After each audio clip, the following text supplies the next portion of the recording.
Big breaking news এই মুহূর্তে হাইকোর্টের তরফ থেকে জানিয়ে দেওয়া হয়েছে যে রাজ্যের সমস্ত ওবিসি সার্টিফিকেটকে বাতিল বলে ঘোষণা করা হলো। খুবই হতাশাজনক, খুবই দুঃখজনক একটা খবর। কি বলবো, এরকম খবর কেউই কখনো আশা করে না। তার কারণ হচ্ছে যে একটা কাস্ট সার্টিফিকেট যে কারণেই বাতিল করা হোক না কেন, যে সমস্যাতেই হোক না কেন, ভুগতে কিন্তু সমস্ত ওবিসি ক্যান্ডিডেটদেরকেই কিন্তু ভুগতে হবে, সেটা যে কারণেই হোক না কেন। তো এই মুহূর্তে যে আপডেট কলকাতা হাইকোর্ট থেকে উঠে এসেছে, আমি সেই আপডেট নিয়ে তোমাদেরকে পরপর সাজিয়ে বলবো যে কাদের কাদের সার্টিফিকেটগুলো আসলে বাদ হলো এবং কাদেরগুলো এখনও বহাল থাকছে। এক নম্বরে দেখো যে রাজ্যের সমস্ত OBC certificate means OBC A হোক বা ওবিসি বি হোক, দুই ক্ষেত্রেই সার্টিফিকেট বাতিল ঘোষণা করা হলো হাইকোর্টের তরফ থেকে। আর কি হচ্ছে, 2011 থেকে 2024 সাল পর্যন্ত, অর্থাৎ যারা 2010 পর্যন্ত, তাদের কোনো চিন্তা করার কারণ নেই। কিন্তু 2011 থেকে 2024 সাল পর্যন্ত তৈরি হওয়া যাবতীয় ওবিসি সার্টিফিকেট বাতিল হয়ে গেল। আরও কি, 2010 সাল পর্যন্ত যাদের ওবিসি সার্টিফিকেট রয়েছে তাদেরগুলো কিন্তু বাতিল হবে না, কারণ তাদের 2010 সাল পর্যন্ত আছে, 11-র পর থেকে বাতিল হচ্ছে। ঠিক। 4 নম্বরে কি বলছি, যারা ওবিসি সার্টিফিকেট দেখিয়ে চাকরি পেয়েছেন, অর্থাৎ রিসেন্টলিও যারা চাকরি পেয়েছে, তাদের চাকরি বাতিল হবে না। অর্থাৎ দেখা গেল যে রিসেন্টলি কেউ চাকরি পেয়েছে, তার ওবিসি সার্টিফিকেটটা 11 থেকে 24-এর মধ্যেই কখনো বানানো, বাট সে চাকরি পেয়ে গেছে, সেক্ষেত্রে তার চাকরি কিন্তু বাতিল করা যাবে না, কারণ সে চাকরি পেয়ে গেছে। চাকরি বাতিল করা মানে একটা অন্যায় হয়ে যাবে, এই জন্য তাদের চাকরি বাতিল হবে না। এবং এই লাইনটা খুব ইম্পর্টেন্ট, এবং যারা রিক্রুটমেন্ট প্রসেসের মধ্যে আছে তাদের সার্টিফিকেট বাতিল করা হবে না। এইখানে হচ্ছে যাবতীয় কনফিউশন ক্রিয়েট হয়েছে, যে রিক্রুটমেন্ট প্রসেসের মধ্যে যারা আছে তাদের কিন্তু সার্টিফিকেটকে বৈধতা দেবে। তার কারণ হচ্ছে তারা রিক্রুটমেন্ট প্রসেসের মধ্যে আছে। এবার এই রিক্রুটমেন্ট প্রসেসের মধ্যে কারা কারা আছে, কারণ ডাব্লিউবিপি, কেপি এরা যারা ফর্ম ফিল আপ করেছে, মানে তোমরা যারা ফর্ম ফিল আপ করলে, এসআই হোক কনস্টেবল হোক, তাদের তো রিক্রুটমেন্ট প্রসেসের মধ্যে তোমরা ঢুকে গেছো, কিন্তু যেহেতু তোমাদের এখনও পরীক্ষাটা হয়নি, সেহেতু তোমাদের সার্টিফিকেট বাতিল হয়ে যেতে পারে, বলছি না হয়ে যাবে।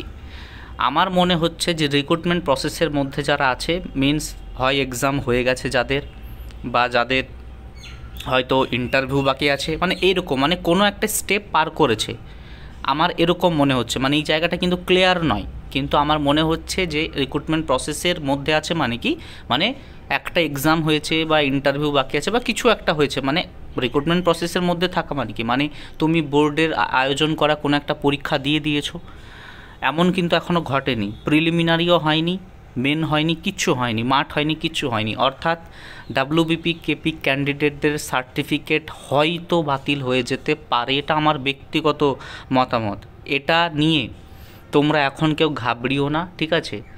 বাতিল হলেও কিছু করার নেই, হাইকোর্টের রায় যদি বহালও থাকে তাহলে খুব ভালো কথা।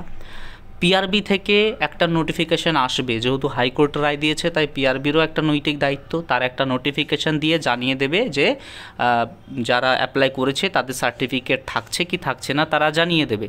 তাই পিআরবির নোটিফিকেশানের জন্য অপেক্ষাটা করতে হবে, তাই কেউ হইচই করবে না, ঠিক আছে? আমি ভিডিওটা তোমাদের জন্য এই কারণে বানিয়ে দিচ্ছি যে তোমরা সব জায়গায় গিয়ে হইচই করো না, এই ভিডিওটা দেখেই থেমে যাও, শুধু অপেক্ষা করো ডাব্লিউবি পিআরবি থেকে কোনো নির্দেশিকা আসছে কি না। নির্দেশিকা অবশ্যই আসবে, তার কারণ হচ্ছে বাতিল হচ্ছে কি হচ্ছে না সে বিষয়ে তারাও তো একটা সচেতন বোর্ড, তারাও জানাবে, চাপ নেই।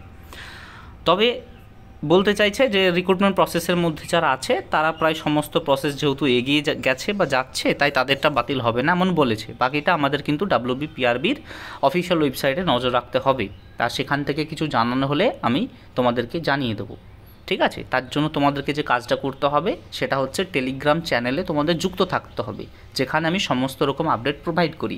তার কারণ সব রকম জিনিস নিয়ে ভিডিও বানানো সম্ভব হয় না, যে সকল ছোটোখাটো ইনফরমেশানগুলো হয় সেগুলো নিয়ে আমি ভিডিও বানাই না, সেগুলো টেলিগ্রামে এমনিই বলে দিই, আর যেগুলো বানানো দরকার ভিডিও সেগুলোই বানাই।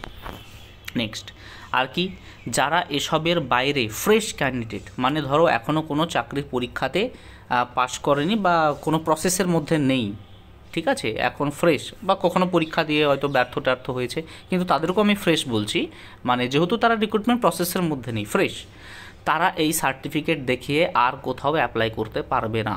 অর্থাৎ তারা ওবিসি সার্টিফিকেটটা দেখিয়ে কোনো চাকরি পরীক্ষায় অ্যাপ্লাই করতে পারবে না, তারা কিন্তু আপাতত আনরিজার্ভ হয়ে গেল, আপাতত তাদের সার্টিফিকেট অবৈধ, অর্থাৎ তারা এখন আনরিজার্ভের তালিকায় চলে গেল। আর কি, এইটা হচ্ছে ইম্পর্টেন্ট যে 1993 সালের আইন ছিল, সেই আইন অনুযায়ী যাদের সার্টিফিকেট রয়েছে, মানে 1993 সালের আইন অনুযায়ী জানা যাচ্ছে যে 2010 সাল পর্যন্ত, 2010 সাল পর্যন্ত যাদের সার্টিফিকেট আছে ওই আইন অনুযায়ী তৈরি হয়েছে, তাদের সার্টিফিকেটগুলো বৈধতা থাকলো। বাট এই 2011-র পরে যে নতুন নিয়মে ওবিসি তৈরি হয়েছে, নতুন আইন অনুযায়ী ওবিসি তৈরি হয়েছে, সেই সমস্ত ওবিসি সার্টিফিকেটগুলো থাকলো না। ঠিক আছে, তাই এখানে তোমরা ক্যান্ডিডেট, যেহেতু তোমরা পরীক্ষার্থী, তাই তোমরা এখানে হাইকোর্টের যে কোনো রায়কে অবশ্যই সম্মানের দৃষ্টিতে দেখবে, আর এই নিয়ে কোথাও হইচই করার প্রয়োজন নেই। ঠিক আছে, লস তো হলোই, একটা ওবিসি ক্যান্ডিডেটদের লস হলো। অনেকেই বলছে যে ওবিসিদের সার্টিফিকেট বাতিল হয়েছে, তাহলে এসসি এসটিদেরও বাতিল করা উচিত। অবশ্যই তাদের ক্ষোভের জায়গা থেকে, দুঃখের জায়গা থেকে, হতাশার জায়গা থেকে কথাগুলো ঠিক, কিন্তু কোন সার্টিফিকেট বাতিল হবে, কোনগুলো থাকবে, এটা আদালতের নির্দেশ, এখানে আমাদের কিছু করার নেই। তবে যেটা করার আছে সেটা হচ্ছে আমাদেরকে পরবর্তী আপডেটের জন্য অপেক্ষা করতে হবে। তাই প্রত্যেকেই ইনফরমেশান জানার জন্য জেনে রাখো, পিআরবির অফিসিয়াল ওয়েবসাইট থেকে কী আসছে সেটা জানা গেলে আমি তোমাদেরকে জানিয়ে দেবো।